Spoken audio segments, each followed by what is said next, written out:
So now we have concluded with all four presentations, and now it's time for questions, comments. We have no questions, comments in the chat section, so perhaps you can ask, comment in person. May I use this opportunity perhaps to put some questions to our panelists? First of all, I would like to thank to all of you who were ready to give us some really interesting information on these aspects of the Ljubljana Congress. What I am actually wondering in this particular panel is the following. First, perhaps the question for Ms. Pervushkina. You already mentioned there was this combination of two secretaries, Nesserode and Kapodistrias. You already explained the history of the connections between two of them and the Tsar, Alexander. What I would like to know, to specify, if you can, of course, after your studies, what was actually the formal function of both of them in Ljubljana?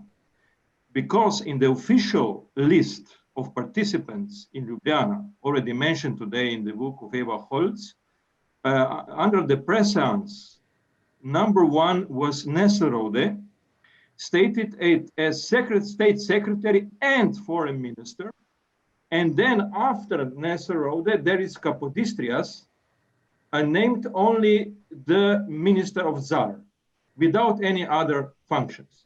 So, of course, there are all the, other members listed also, but they are first and number two and number one. So my question is, what was actually the formal function of Kapodistrias and Nesserode? Were they equal if you speak about the foreign policy decision making and consulting the Tsar, or was there the hierarchy with the Nesserode as number one and then Kapodistrias number two? And the second question, how was this changed after Ljubljana? It was changed. We heard today from Professor Bebler that Kapodistrias was somehow desperate, and then he left the service, and he wanted to, let us say, somehow repair all the damage which was made by the non-intervention in the Greek uprising. So this is question number one for Ms. Pervushkina. Professor Bebler, for you, I would just like to have a small question. You as ambassador in Switzerland, you were able, of course, to see also the let us say, a monument which was erected to Kapodistrias. What is actually the memory of Kapodistrias in Switzerland? Since we know that he was actually also active there. And then in the end, actually more like, I would like to thank the first two participants, panelists, Dr. Gonsa and Dr. Šimac, because I really learned a lot. And I'm very grateful that you somehow found new archival sources, which will, of course, enrich our knowledge on the Ljubljana Congress. I had long conversations with Dr. Šimac, and it is not just coincidence that he is also taking part at this particular panel, because he was the one who actually gave us attention to the documents in Moscow, in the archive of imperial foreign policy. So we are now able to have some of important documents of Nesserode. So I would like to use this opportunity also to thank Dr. Šimac for that. And of course, I would like to thank Dr. Gonsa for being part of this story. We have a long, let us say, cooperation in diplomatic archives, and I'm looking forward to our further cooperation. So this would be my part in this panel. Thank you, Micha, for giving me the floor or the screen. Thank you, Andrei, for these questions and comments. So since you asked Ms. Pervushkina first, I will give her the words, the screen first, please.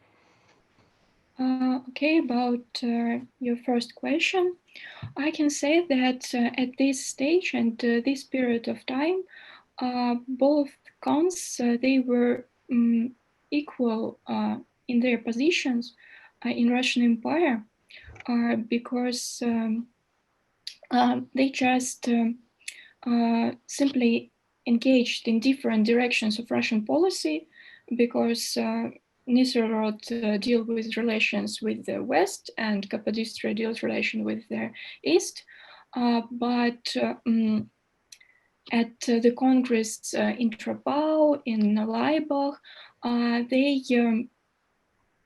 their notes and their report for the Emperor Alexander they present in one document, and I can't say which thought was only Nesserod and which thoughts are only Capodistria. In one document where they describe their confidential speech with the Prince Metternich, they give the dialogue, and there we can see that Count Nesserod, he was the main at this speech, but another documents I can't say about that. And about second question, after Congress in Laibach, with this situation in Turkey, Count Capodistria, he was very active in this question, and he said to Emperor Alexander that we must send troops in Turkey because they are our interest in Turkey. We must defend our interest there. But at this time, Alexander don't want to take part in this conflict. At the end of his reign, yes, he changed his policy to this question, but he can't because he died, and he can't change policy.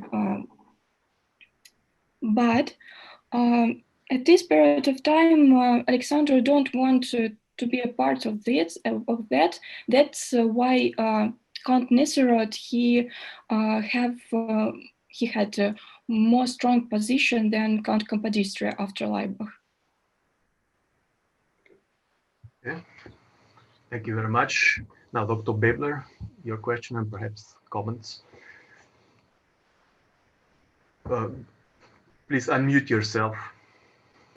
All right. Actually, Count Nesselrode and Count Capodistria did not have formally equal positions.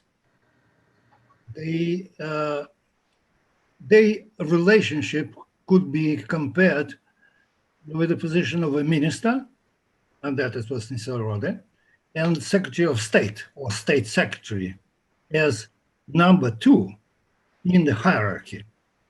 And that was reflected in the registration for the Labour Congress.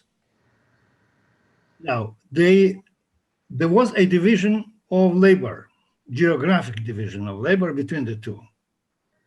Nesselrode dealt mostly with the Northern and Western Europe, while Capodistrias, also because of his origin, was more useful and was employed and acted mostly in matters related to the Mediterranean, from where he came himself personally, mostly with relations with the Ottoman Empire, and the actual input into Russian foreign policy was dependent on the personal relations with the emperor. Count Capodistria accompanied Emperor Alexander at all congresses of Holy Alliance from Vienna to Laibach Congress, to the Laibach Congress, while Nesselrode did not. At some congresses, at Aix-la-Chapelle and Troppau, Capodistrias was the only advisor to the emperor. And of course, the Emperor Alexander changed his own positions on a number of issues. And at the end of his rule, and also at the conclusion of the Laibach Congress, in his conversation with Prince von Metternich, he himself admitted that he was wrong from the Vienna Congress on in advocating liberal ideas, and he admitted it to von Metternich, and almost apologized for his previous positions, and since Capodistrias held more liberal positions than Alexander, it irreparably damaged their personal relations. So the actual input of the two depended on the personal closeness of Capodistrias and Nesselrode with the emperor, and with the changing views of the emperor, the importance or the influence on Russian policy changed and moved. So this is my answer to your question, to the first question that you posed to Madam Pervushkina. As far as Switzerland is concerned, Capodistrias was invited as prior to it, he was the first minister of the Republic of Seven Ionian Islands.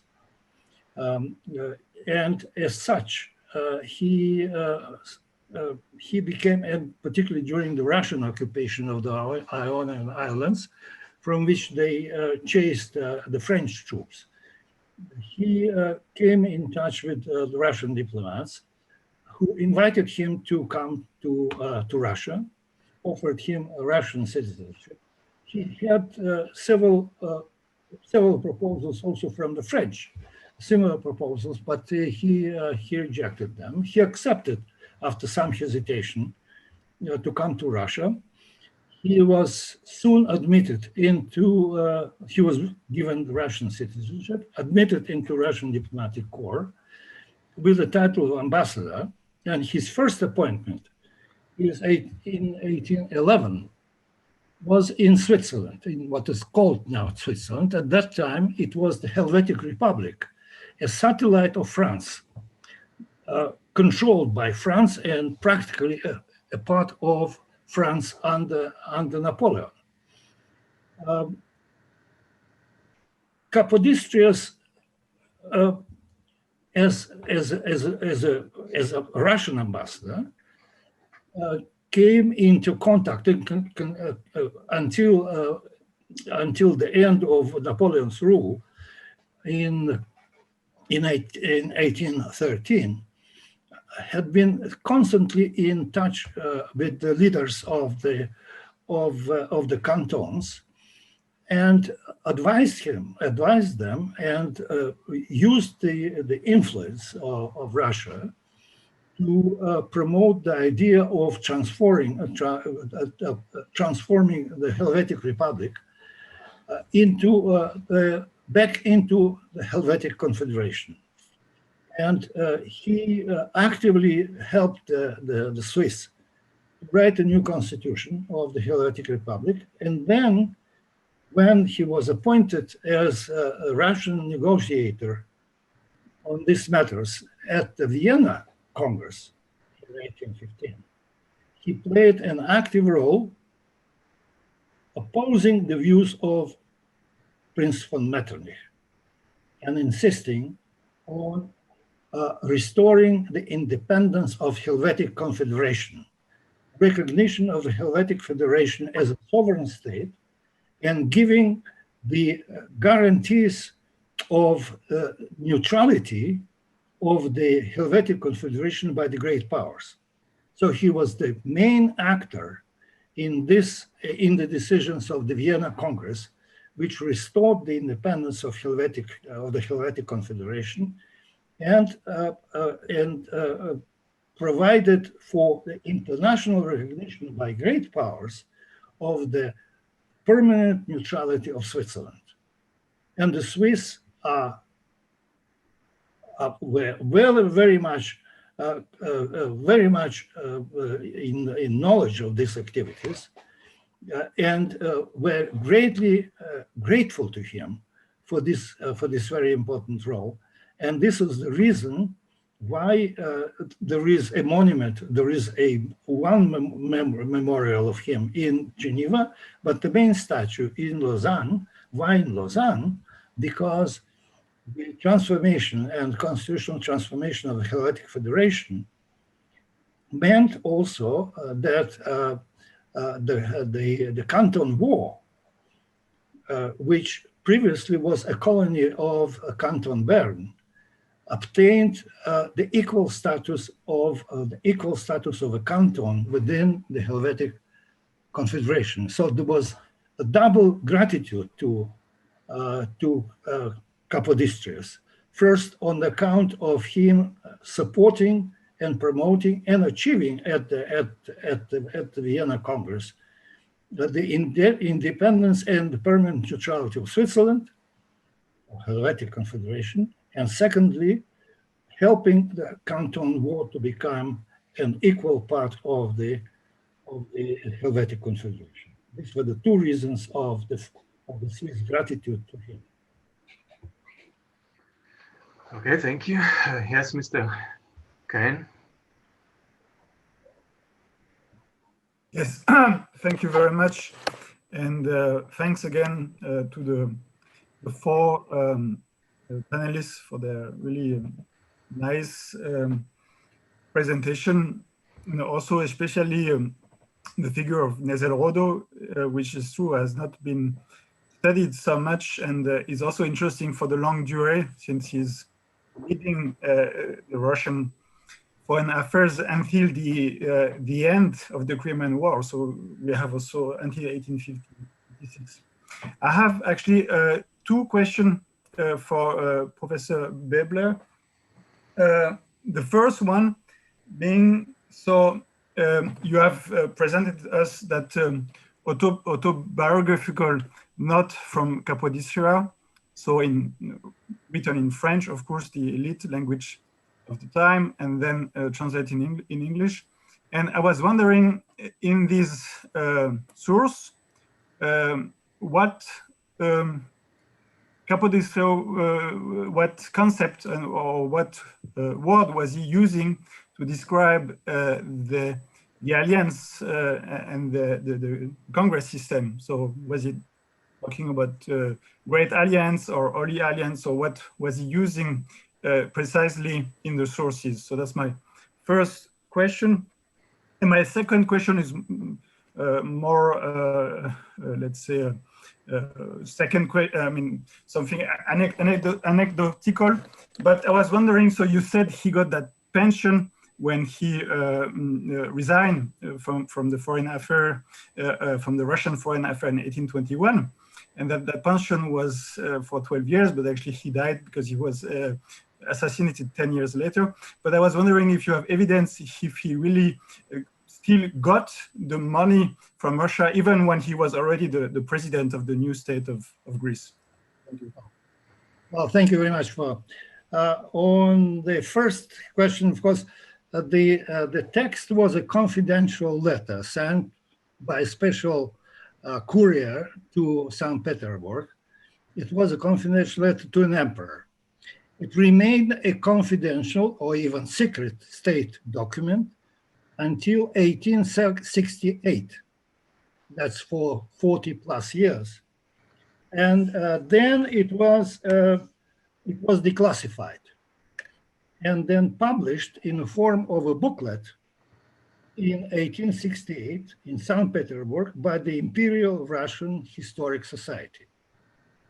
it was published in French.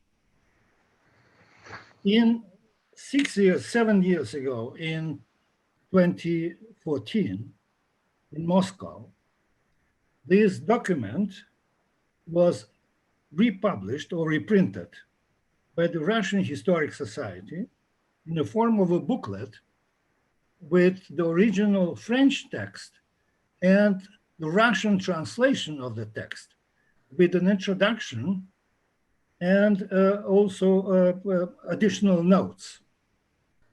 It was apparently made for the purpose of some kind of a meeting between the Russian officials and Swiss officials, because it highlighted the Capodistrias' role in the attainment of independence of the Swiss Confederation.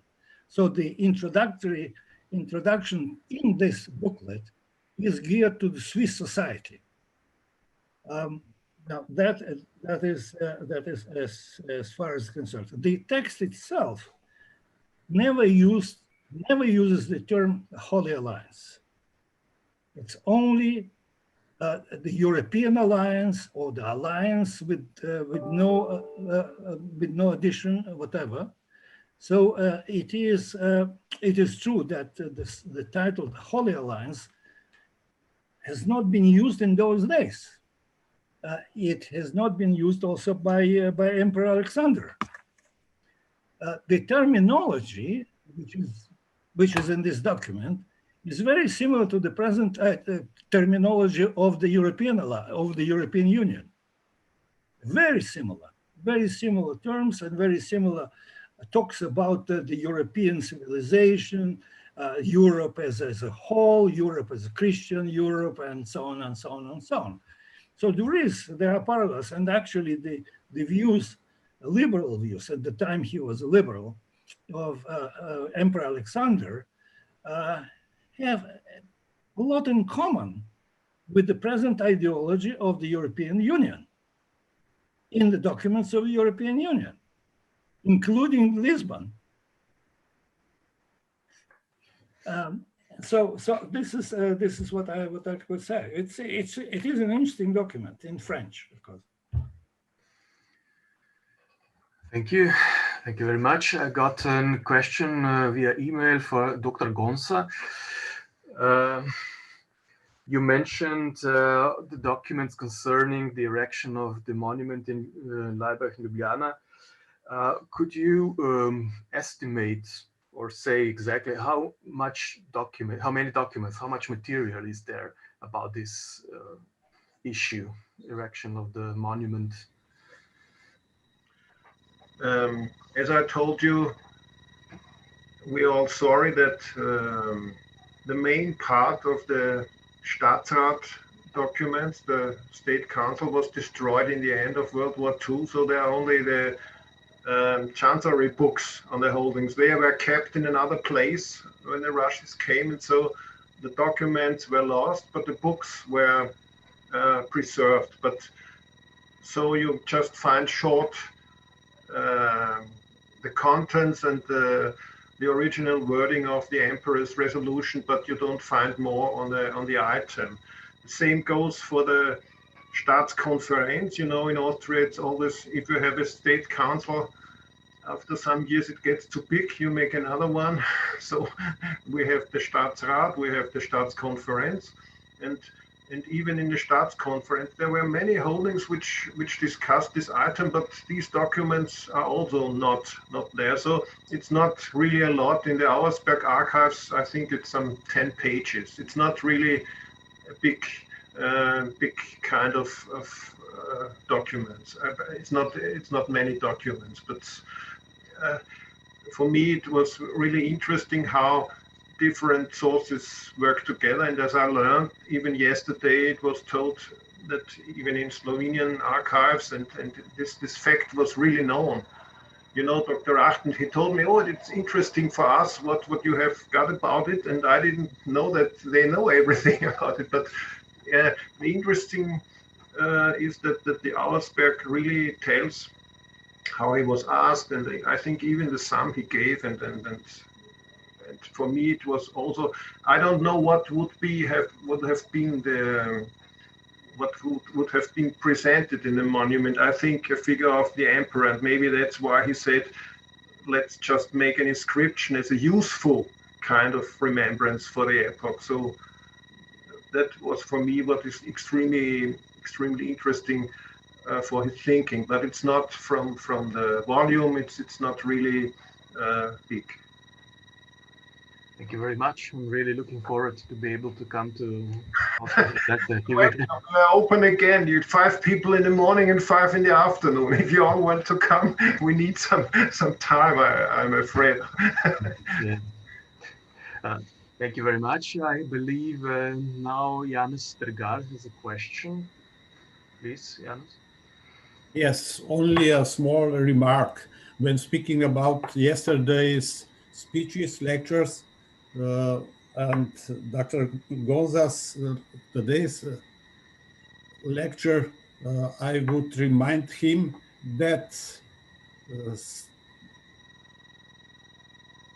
on his report of very severe acting of Austrian Empire, there had been also internal effects of Ljubljana Congress. He mentioned critical remarks, emperor's critical remarks on Carinthian governor, and yesterday we heard that in some months after Ljubljana Congress, this governor has been dismissed. That's great for me. You know, I'm not an expert on this subject like you, but that's really interesting to learn. You know, I thought that couldn't be without consequence. Such a disastrous remarks about a high civil servant. For me, I thought there would have been happened something, and I would have tried to find out. But if you already know, it's great for me. Thank you very much. Yes, I can say that a few months later, the Schwarzburg was replaced by Josef Camilo Freiherr von Schmidburg, who was Landeshauptmann von Carinthia by that time. Okay. Yeah. So, anyone else? Perhaps a small question for Micha Šimac. We get an impression that the Russian emperor was more popular between the Slovenes than the Austrian emperor. What would you say that is true, and why? Because he was Slavic, he was more, he mingled with people, or why? That was mentioned also yesterday. Professor Rachter mentioned, and he mentioned also that because of Slavic. But I think it's not the first thing because of nationality, because in 1920s they wrote about the Emperor Alexander in Ljubljana in that way, perhaps. But at first, I think my personal suggestion would be because he was more first in language was closer to Slovene, to normal people. He was walking around the mill like it was here, or like around the monastery. Okay, the emperor was more in the city, also the Austrian emperor, but he never wanted to talk so much. Even in his diaries, if we can read his diaries notes, there is nothing about people, only about the nature, about the buildings, and some short notes about the governor. All the other things are mostly about nature. He didn't want to express himself. On the other hand, the Russian emperor was more Slavic in that way, open, eat with the people, talk with the people. As we heard yesterday about the bishop from Zagreb, Bishop Vrhovac, well, his secretary wrote about these connections with the ordinary people and the emperor of Russia. He was the witness when some people from Croatia came and want to talk with an emperor. And he was there. They didn't recognize them. And he asked them, what actually do you want from your emperor? Where about this land and that and this? Said, okay, come with me. I personally took them to the emperor. That was something to remember. And that's why he's so imprinted in the memory of the people. May I add a little? Yes, please. The diary of the emperor, he states that once he went together with the Tsar to the Croatian border. He visited it there, and there was a military charge waiting for him. So they were together to see the border to Croatia. Maybe it fits to the statement of Dr. Schimmert. Thank you. Thank you. Okay, we have 2 or 3 minutes more. If there are any more questions or comments.